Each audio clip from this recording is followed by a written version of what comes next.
요한이서 1장 7절로 9절 말씀 우리 다 같이 봉독하십니다. 미혹하는 자가 세상에 많이 나왔나니 이는 예수 그리스도께서 육체로 오심을 부인하는 자라. 이런 자가 미혹하는 자요 적그리스도니 너희는 스스로 삼가 우리가 일한 것을 잃지 말고 온전한 상을 받으라. 지나쳐 그리스도의 교훈 안에 거하지 아니하는 자는 다 하나님을 모시지 못하되 교훈 안에 거하는 그 사람은 아버지와 아들을 모시느니라. 아멘.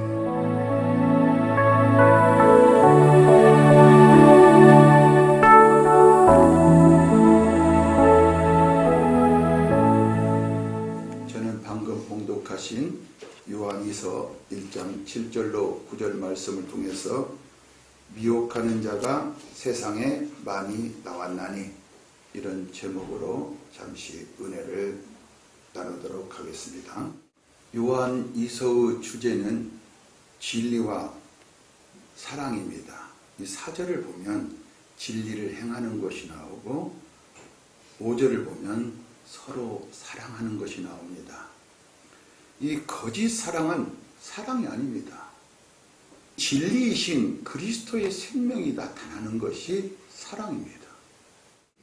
그래서 진리를 행한다는 것은 거짓이 없는 행함이라는 것인데, 반면에 미혹한다는 것은 항상 거짓이 전제가 되잖아요. 거짓으로 속이는 것입니다. 영적 생활에 있어서 가장 심각한 것은 바로 미혹하는 자에게 속임을 당하는 것입니다. 결국 미혹하는 자는 거짓이 있다는 것이고, 거짓 아비는 누굽니까? 사탄이에요. 우리는 무엇이 있습니까? 진리이신 그리스도가 우리 안에 있는 줄 믿습니다. 그래서 속임은 단순한 문제가 아니라 사탄의 고도의 전략입니다. 이것은 비단 오늘날뿐만이 아니죠. 그때도 있었고 지금도 있습니다. 그래서 미혹에 빠지면 진리에 떨어지게 되고, 하나님은 사랑이시기 때문에 사랑에서 떨어지게 되어서 멸망을 받고 맙니다. 미혹하는 자가 세상에 많이 나왔다는 것은 도처에 속이는 것, 짐승을 잡을 때 올무를 치잖아요. 짐승이 다니는 길에 올무를 칩니다. 그래서 한번 올무에 얽어지면 움직이면 움직일수록 이게 발이 걸리면 발이 끊어질 때까지 그 올무는 절대로 놓아주지 않습니다. 딱 구덩이를 파고 사탄은 우리를 그 구덩이에 빠지게 합니다. 성경은 이것을 우는 사자와 같이 삼킬 자를 찾는다고 말씀하고 있어요. 베드로전서 5장 8절에서 9절을 보면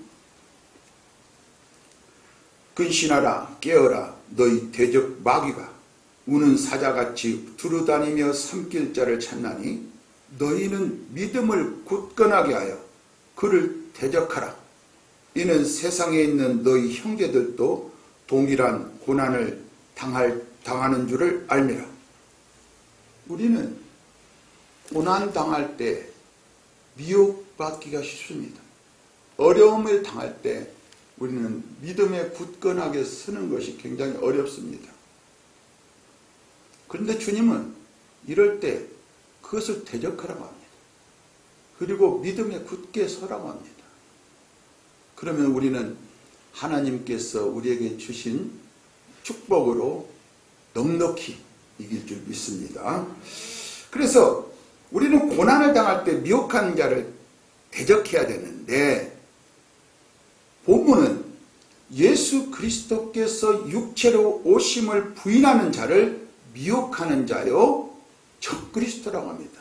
적그리스도라는 하는 것은 그리스도를 대적한다는 얘기예요. 예수 그리스도를 믿지 않은 자들은 그리스도를 대적합니다. 왜냐하면 그리스도는 하나님의 아들이기 때문에 육체로는 알 수가 없습니다.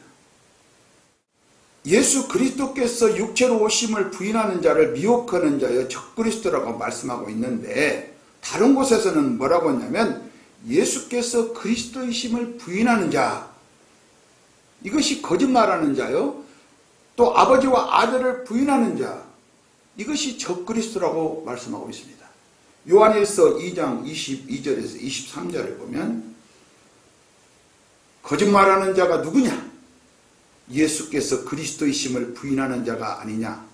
아버지와 아들을 부인하는 그가 적그리스도니 아들을 부인하는 자에게 또한 아버지가 없으되 아들을 시인하는 자에게 아버지도 있느니라. 여러분, 저와 여러분 안에는 아들과 아버지가 있습니까? 만약에 여러분 안에 아버지와 아들이 있다면 성령이 계시겠죠. 이걸 놓지 마세요. 이걸 놓지 마세요. 예수 그리스도께서 육체로 오신 것을 시인하느냐 부인하느냐, 이것은 바로 참과 거짓을 분별하는 중요한 시금석이 되는 거죠. 예수께서 육체로 오신 것을 부인한다면 계속 교리가 성립이 안 돼요. 그리스도께서 우리를 위하여 대신 죽으셨다는 것이 성립이 안 돼요. 그리고 우리가 죄인 되었을 때 우리를 위하여 십자가에 달려 죽으심으로 하나님의 사랑을 확증하셨다는 것도 거짓말이 되어버리는 거예요. 그리스도께서 육체로 오신 것을 믿는 자는 하나님의 사랑을 압니다. 그래서 우리는 주님을 사랑할 수가 있어요. 육체로 오시지 않으면 죽으시지 못하겠죠. 그럼 피를 흘리실 수가 없잖아요. 피 흘림이 없이는 죄사함이 없죠. 그러니까 죄사함이 없는 거예요. 우리는 죄를 사할 길이 없는 거예요. 그러면 자, 예수님께서 부활하심으로 우리가 의롭다 하심을 얻죠. 죄사함과 의롭다 하심을 받을 길이 없는 거예요. 그렇다면 하나님 앞에 나아갈 길이 없는 거예요. 하나님 앞에 나아갈 길이 없다면 다 죽는 거예요. 이렇게 무서운 거예요, 사실은요. 이게 지금 저와 여러분 앞에 역사하는 악한 영들이 있다 이 말이에요. 조심하라. 멀리 있는 게 아니에요. 내 안에서 내 소리를 들으면 이게 바로 적그리스도다 이 말이에요. 이게 바로 내 소리는 거짓말하는 자가 하는 소리라 이 말이에요. 왜? 나는 그리스도와 함께 죽었잖아요. 나는 그리스도와 함께 다시 살았잖아요. 내 소리를 들으면 이건 꼭 죽을 소리네. 로마서 4장 25절에 보면 예수는 우리가 범죄한 것 때문에 내줌이 되고 또한 우리를 의롭다 하시기 위하여 살아나셨느니라. 만약에 예수께서 육체로 오신 것을 부인한다면 우리는 죄가 없다는 것이 됩니다. 여러분, 우리가 죄가 있다는 것을 믿으시면 예수께서 육체로 오신 것을 믿으시기 바랍니다. 그러면 여러분은 굉장한 자유함을 가질 수가 있어요. 왜 마음에 자유함이 없는가? 조급하고 바로 자기가 인생의 주인이기 때문에 그렇습니다. 나의 삶의 주인, 나의 주인은 예수 그리스도이십니다. 예수께서 육체로 오신 것을 부인하게 되면 궁극적으로는 부활과 중생이 거짓이 되어서 우리 믿음이 모두 다 헛것이 되고 말아요. 죽은 자가 다시 사는 것이 없다면 예수께서 부활하실 이유가 없지요. 예수님께서 부활하신 것은 분명합니다. 그렇다면 예수께서 육체로 오신 것도 분명합니다. 자, 고린도전서 15장 17절에서 19절을 보면 그리스도께서 다시 살아나신 일이 없으면 너희 믿음도 헛되고 너희가 여전히 죄 가운데 있을 것이요 또한 그리스도 안에서 잠자는 자도 망하였으리니 만일 그리스도 안에서 우리가 바라는 것이 다만 이 세상의 삶뿐이면 모든 사람 가운데 우리가 믿는 우리가 더욱 불쌍한 자이르라.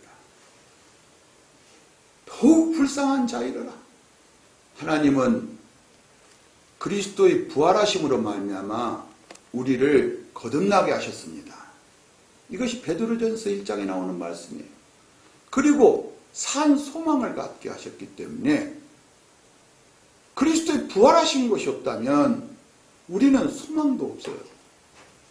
그냥 돼지같이 살다가 죽는 거예요. 사망은 아담으로부터 왔어요. 한 사람 아담이 범죄함으로 왔어요. 그렇다면 한 사람 그리스도로 말미암아 우리는 살아야 될 거 아니겠습니까? 사망이 한 사람으로 왔다면 육체로 오신 그리스도로 말미암아 우리가 살아야 될 거 아니겠습니까? 모든 사람이 아담 안에서 죽었어요. 그래서 성경은 뭐라고 하냐? 죄와 허물로 죽었던 너희를 살리셨도다. 아담 안에서 모든 사람이 죽었다면 그리스도 안에서 모든 사람이 삶을 얻어야 될 것 아니겠냐 이 말씀이에요. 제가 오늘 본문의 말씀대로 미혹한 자가 세상에 많이 나온 것은 어느 특정 시대에 국한되는 것은 아닙니다. 에덴 동산에서 일어난 일을 보면 사탄은 선악을 알게 하는 지식나무를 먹도록 했습니다. 그들은 하나님과 같이 되어 선과 악을 알게 된다. 이 말에 혹했어요. 그래서 지금도 끊임없이 이 미혹하는 자들은 지식적인 걸로 접근을 합니다. 이 지식으로 접근을 해요. 그런데 하나님이 주신 지식은 영생입니다. 이 세상에서 아무리 지식으로 접근해도 영생을 줄 수 없어요. 이 세상 지식은 영생이 아니에요.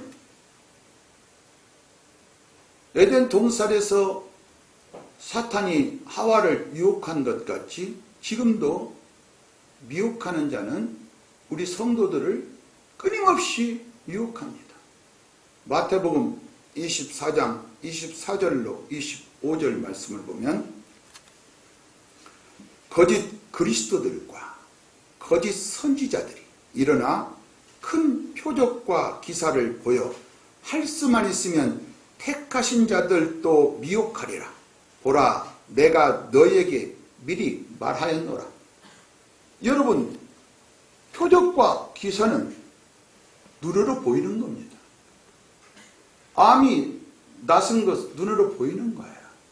귀신이 쫓겨난 것도 눈으로 보이는 거예요. 그러면 이 미혹하는 자들은 뭘로 미혹하겠습니까? 귀신 장난으로, 병 낫는 걸로, 이러는 걸로 미혹하는 거예요. 사람들은 보는 것으로 무엇인가 혹하기 때문에 그것을 이용하는 거예요. 우리는 분명히 예수 그리스도를 믿고 거듭난 자들입니다. 하나님을 아버지라고 합니다. 거듭난 특징은 하나님 아버지께 모든 것을 구합니다.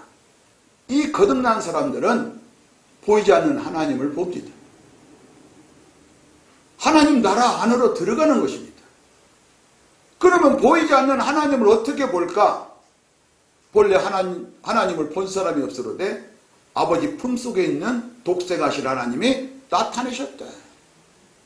그리스도께서 우리에게 나타나심으로 우리는 알 수가 있는 것입니다. 그래서 진리의 영과 미혹의 영은 어떤 표적과 기사로 분별할 수 있는 것이 아닙니다.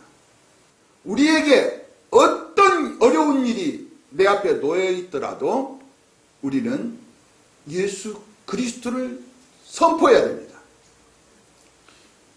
우리는 되게 보면 몸이 아프면 아이고 죽겠네, 아이고 죽겠네.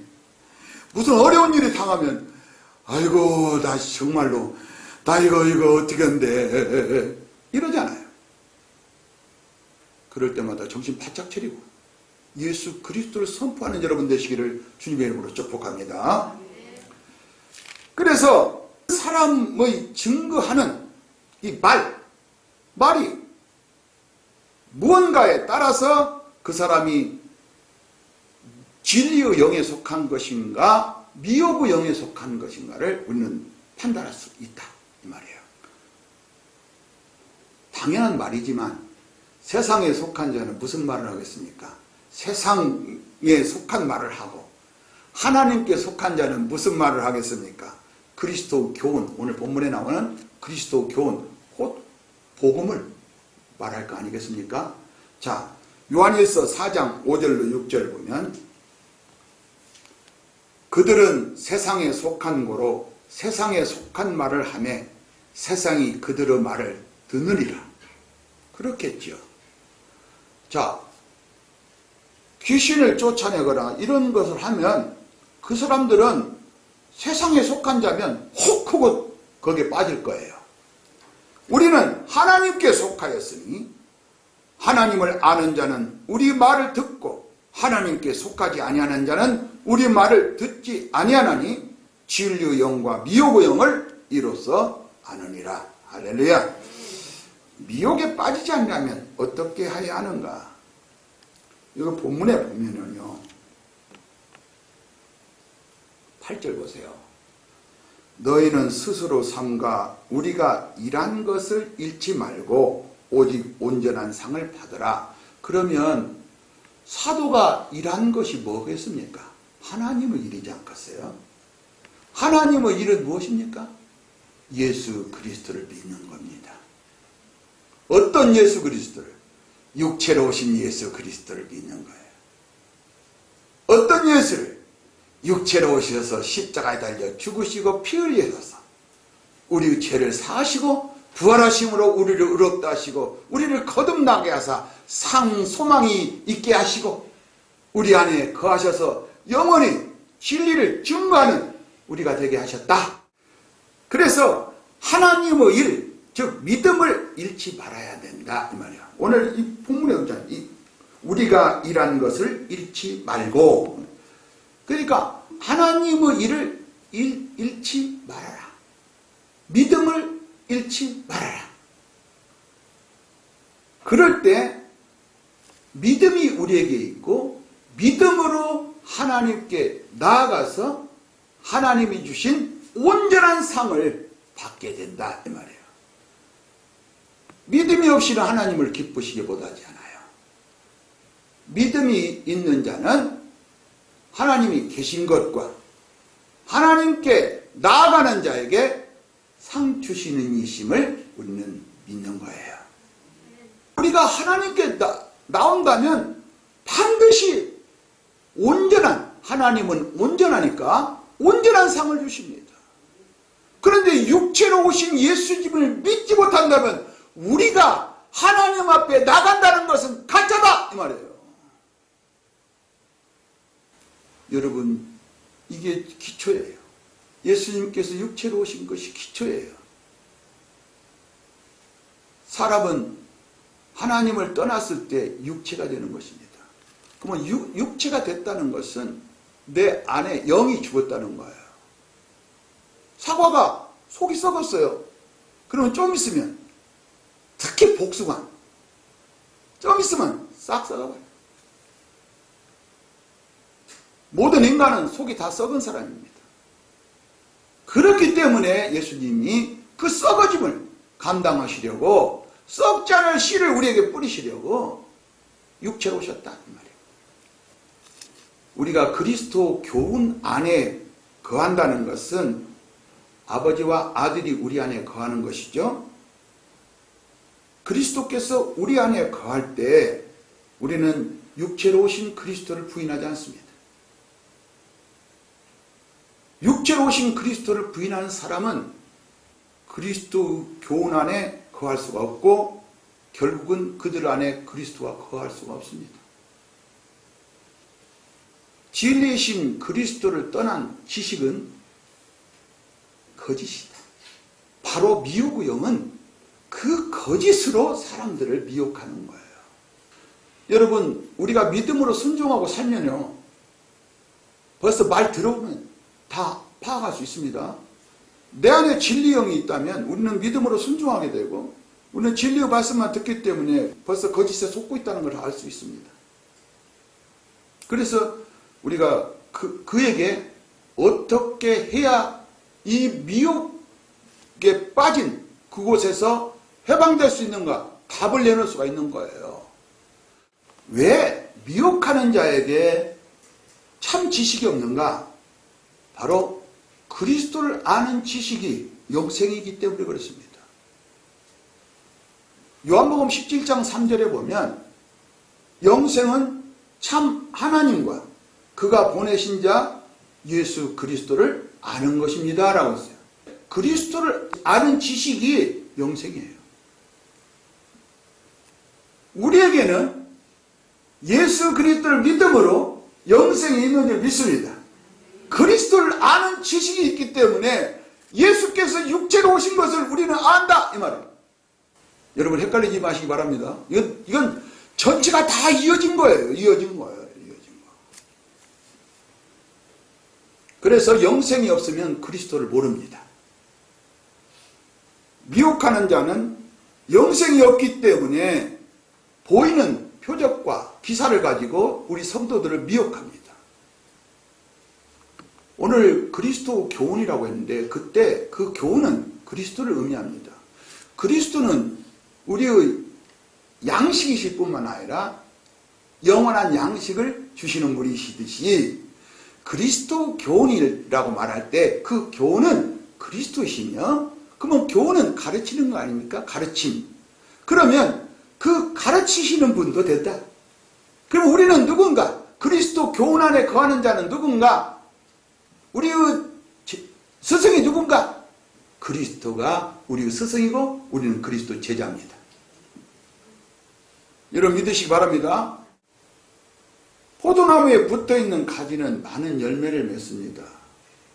이것은 생명이 있다는 증거거든요.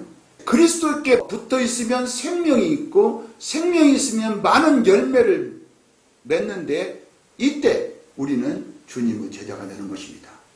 자, 요한복음 15장 7절로 8절 말씀 보면 너희가 내 안에 거하고 내 말이 너희 안에 거하면 무엇이든지 원하는 대로 구하라.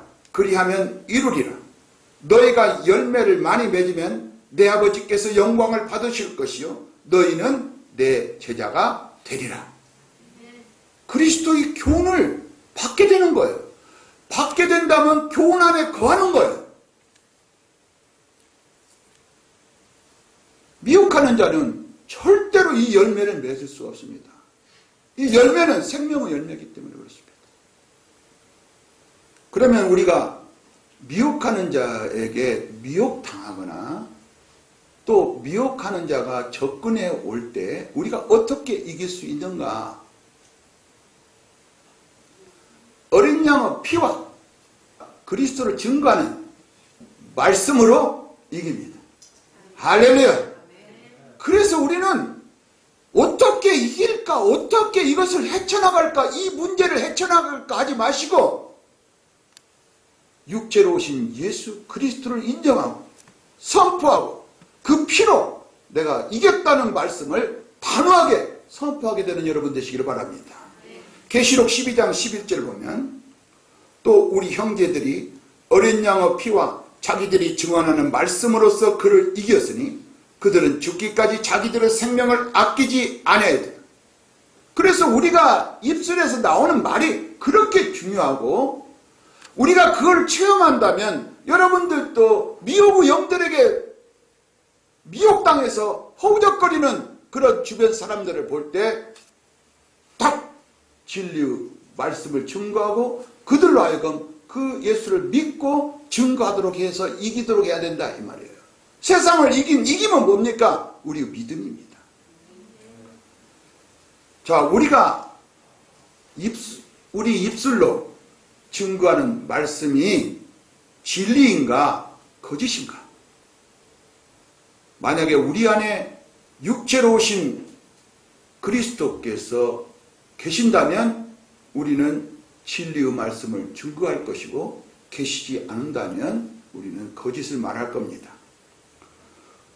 보이는 육체에 대해 관심을 갖고 자랑하는 것은 육체로 오신 그리스도를 부인하고 다른 교훈을 용납하는 것입니다. 어려운 일을 당할 때마다 십자가에 못 박힌 그리스도를 증거하여 미혹에 빠지지 않고 승리하는 성도 여러분이 되시기를 우리 주 예수 그리스도 이름으로 축복합니다.